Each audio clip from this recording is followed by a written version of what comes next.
इस वक्त हमारे साथ हमारी नुमाइंदा इरम खान बिहारीगंज असेंबली हल्के से जुड़ गई हैं। इरम, आपका रुख करना चाहेंगे किस तरह का माहौल वहां पर देखने को मिल रहा है और कैसे वोटर्स पहुंच रहे हैं अपने मन में मुद्दे लेकर? बिल्कुल बिल्कुल सहबा, इस वक्त मेरी मौजूदगी बिहारीगंज में है। मधेपुरा की जो ज़िला है उस पे पड़ने वाली सीट है बिहारीगंज यहाँ पर। और सबसे पहले मैं आपको तस्वीरें दिखाना चाहूँगी पोलिंग सेंटर की। यहाँ पर लोग बड़े तरतीब के साथ यहाँ पर वोट डाल रहे हैं। अलग अलग महिलाओं और पुरुषों का जो बूथ है वो बनाया गया है ताकि किसी तरह की कोई परेशानी ना हो। सिक्योरिटी के पूरे पुख्ता इंतजाम किए गए हैं क्योंकि आसपास गाँव का जो इलाका है काफ़ी शांत है और वोटर्स भी यहाँ कम तादाद में है, तो लाइन लगाकर फिलहाल वोटिंग के अमल को अंजाम दिया जा रहा है। मुद्दे लोग दिल में लेकर पहुंचे हैं। जो इंतखाबी तशरीर में इतने दिनों से मुद्दे गूंज रहे थे सहबा, वही मुद्दे अब लोगों की ज़बान पर भी हैं। वो जानते हैं कि क्या चाहते हैं। और सबसे अच्छी बात यह है कि बिहार की राजनीति इस बार काफ़ी दिलचस्प और काफ़ी बदली हुई भी नज़र आ रही है, जिसके बारे में आप चर्चा भी कर रही हैं अभी ख़ास मेहमानों से कि बिहार में अब लोग जागरूक हो गए हैं। वो भी जानते हैं कि जात पात की जो राजनीति है उससे ऊपर उठना होगा और काम की बात करनी होगी। तो इसलिए हम साफ तौर पर कह सकते हैं कि इस बार नाम पर नहीं बल्कि काम पर वोट पड़ रहा है। जो महिलाएं यहाँ पर पहुँच रही हैं वो जानती हैं कि उन्हें घर चलाना है, महंगाई से निमटना है, तो इस तरह के मुद्दे उनके जहन में है कि कौन सी सरकार उनकी बनेगी तो मदद कर सकती है। वहीं नौजवान जो है, युवा जो है बिहार का, वो काफ़ी यहाँ जागरूक है, काफ़ी बेदार है सहबा। उसका साफ तौर पर यह कहना है कि जो भी हमें रोजगार के जो मौके फराहम करेगा हम उसके साथ जाएंगे। अब काम की बात होगी, अब नाम की बात नहीं होगी, क्योंकि बिहारीगंज भी वो क्षेत्र है जहां पर अलग अलग जो तबके हैं, अलग अलग जो जातियां हैं वो काफ़ी असर डालती हैं। यहाँ पर मुस्लिम आबादी भी है, यहाँ पर दलित आबादी भी है।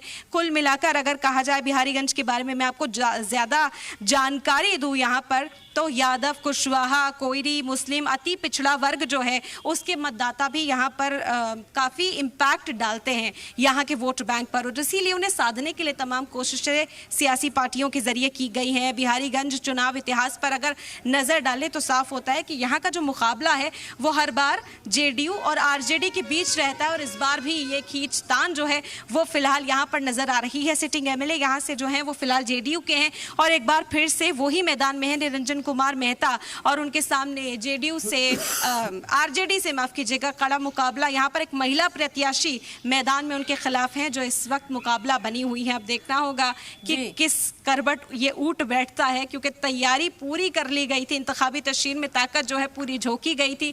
बड़े बड़े लीडरान यहाँ पर पहुंचे जिन्होंने चुनावी तशरीर की, कैंडिडेट्स के हक में माहौल बनाया। और सहबा, एक दिलचस्प बात यह भी है यहाँ पर जब हम लोगों के बीच पहुंचे हैं तो कैंडिडेट से ज्यादा इस बार आला कमान की ओर देखा जा रहा है कि ऊपर जो बैठने वाले लीडरान है। जैसे एक वक्त था कि मोदी जी के चेहरे पर चुनाव लड़ा जाता था, चुनाव जीता जाता था, कहा जाता था कि मोदी लहर है, उसी तरह से बिहार में आला कमान के चेहरों पर इस बार वोट पड़ रहा है कि अगर जो आरजेडी का समर्थक भी है तो वो चाहता है कि कैंडिडेट को ना देखते हुए हम तेजस्वी यादव को देखें कि वो क्या बातें कर रहे हैं। दूसरी तरफ नीतीश कुमार क्या बातें कर रहे हैं, नीतीश कुमार कौन से वादे लोगों से कर रहे हैं, या नीतीश कुमार का जो किया हुआ काम है उस पर खूब बात की जा रही है। तो ये जो दो तस्वीरें ये बहुत दिलचस्प हो जाती हैं कि कैंडिडेट तो अपनी पैठ बिठा ही रहा है, कैंडिडेट तो लोगों को राग़िब करने की कोशिश कर रहा है, लेकिन ज्यादा इंपैक्ट जो है वो ऊपरी सतह पर जो पॉलिटिक्स हो रही है सहबा, उससे पड़ता हुआ भी इस वक्त दिखाई दे रहा है। बिल्कुल। और इरम, कहीं ना कहीं जो बिहार चुनाव है वो इसीलिए दिलचस्प हो जाता है क्योंकि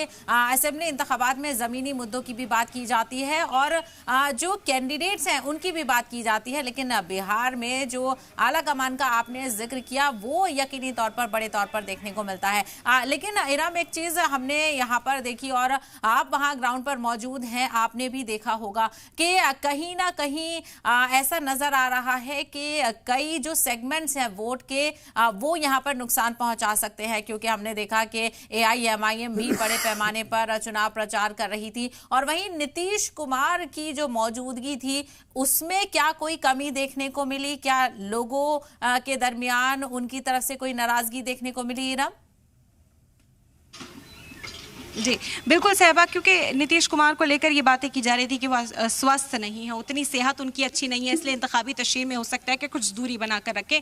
लेकिन जैसे जैसे चुनाव का वक्त करीब आया, नीतीश कुमार काफ़ी एक्टिव नजर आए, मंचों पर पहुंचे हैं नीतीश कुमार और वादा करते नजर आए। जो एक सीएम की छवि जो एनडीए दल की तरफ था कि उस पर भी सवाल बना हुआ था कि नीतीश कुमार क्या सीएम बनेंगे क्या नहीं बनेंगे, अभी तक ऑफिशियल ऐलान नहीं किया गया था। लेकिन अंत आते आते, क्योंकि जब लोग सवाल करने लगे, आप जानती हैं उनकी मकबूलियत कितनी है, और एनडीए में सीएम के तौर पर उन्हीं को पेश किया जा रहा था, प्रोजेक्ट किया जा रहा था शुरुआत से। लेकिन जब तक ऑफिशियल ऐलान के वहाँ काफी सारे वोटर्स नजर आ रहे हैं, फीमेल वोटर्स भी हैं, यंग वोटर्स भी हैं, आप कोशिश करें अगर उनसे बातचीत तो हो सके तो कि उनके इलाके के क्या मुद्दे हैं, क्या सोचकर वो वोट करने पहुंचे हैं।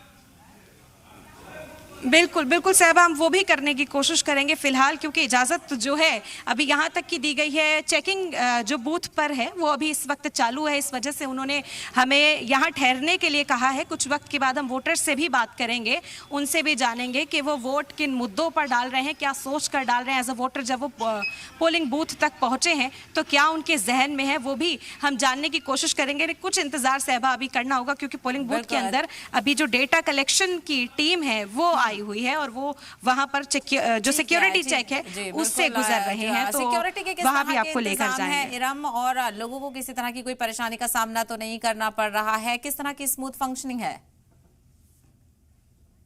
देने जा रहा हूँ और मेरा वोट विकास के लिए। कई सारे मुद्दे हैं सर, सबसे अहम मुद्दा क्या है इस बार? मुद्दे पे बात हम लोग बाद में करेंगे। अभी वोट विकास के लिए देंगे, विकास हो रहा है और होने वाला है। बिल्कुल हो रहा है। जंगल राज सुशासन क्या लगता है?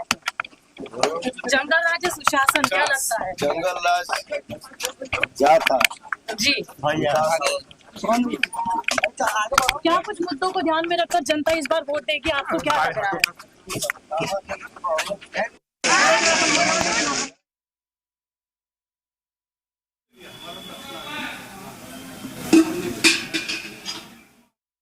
रुक एक बार फिर से करना चाहेंगे इरम, जब बिहार चुनाव की बात होती है, किसी भी चुनाव की बात होती है, तो कौन से अहम मुद्दों पर सबसे ज्यादा चर्चा होती है उसका जिक्र किया जाता है।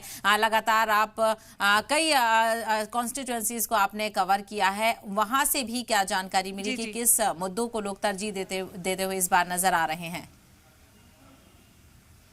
बिल्कुल, देखिए सहबा, इस बार की जो राजनीति है ना बड़ी इंटरेस्टिंग है, क्योंकि अलग अलग वर्ग बनाया गया था। मैंने जो फील किया है कि सेगमेंटेशन में जो वोट है उसे अपनी ओर खींचने की कोशिश की गई है, और ये काम दोनों ही दलों की ओर से किया गया है, या प्रशांत किशोर या फिर आपके पास फिलहाल इस वक्त की बड़ी खबर सामने आ रही है। बिहार में 9 बजे तक 13.13% वोटिंग दर्ज की गई है, समस्तीपुर में 12% वोटिंग दर्ज की गई है, बेगूसराय में 14% तक वोटिंग टर्नआउट रहा है, पटना में 11% वोटिंग टर्नआउट रहा है, दरभंगा में 12 से ज्यादा फीसद टर्नआउट रहा है, भोजपुर में 13% तक अभी वोटिंग हुई है, सहरसा में 15% वोटिंग हुई है, सिवान में 13 और खगड़िया का जिक्र करें तो 14% वोटिंग हुई है, शेखपुरा में 13, मधेपुरा में 13, यानी अगर लमसम अंदाजा लगाया जाए तो 13 से 14% तक अभी फिलहाल वोटिंग हुई है। तकरीबन 3 घंटे से ज्यादा का वक्त हो चुका है, और अलग अलग जगहों पर वोटिंग फीसद का भी जो है आंकड़ा वो आ चुका है। इरम, हमारे पास वोटिंग का फीसद यहाँ पर आया है, एक रुझान यहाँ पर देखने को मिल रहा है, अभी इसे फिलहाल सही फीसद कहा जा सकता है, लेकिन जहाँ पर आप मौजूद हैं वहां ऐसा नजर आ रहा है कि बहुत ज्यादा क्या वोटर्स नहीं है, या फिर धीरे धीरे वोटर्स वहां पर पहुंच रहे हैं?